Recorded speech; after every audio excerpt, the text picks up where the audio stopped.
চাও না। বিনীত নিবেদন এই যে আমরা কদমপুর গ্রামে থাকি। গত বছর বন্যায় আমাদের গ্রামের একমাত্র স্কুলটি ভেঙে গেছে।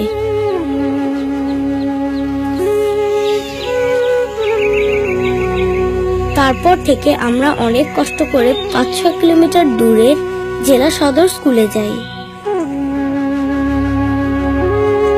ওখানে যেতে আমাদের নানা রকম সমস্যা হয়। সাঁকোটা প্রায় ভাঙা থাকে।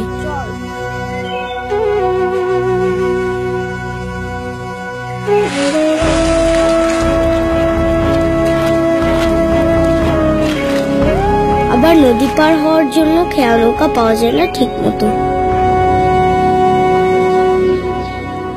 বড় রাস্তায় টেম্পো পেতে অনেকক্ষণ অপেক্ষা করতে হয়।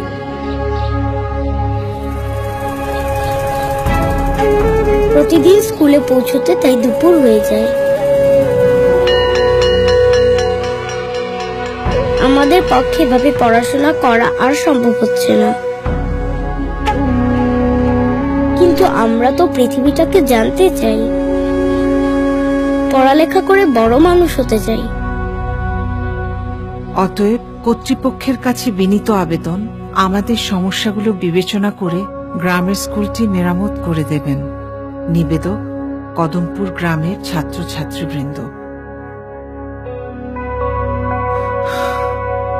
দেখেছেন আমাদের বাচ্চাদের হাতের লেখা কত সুন্দর আর গোটা গোটা। যত তাড়াতাড়ি পারেন স্কুলটা মেরামত করে দেবেন। সাফল্য আসবে তোমাদের হাত ধরে। গুড লাক বলবেন। Creating success.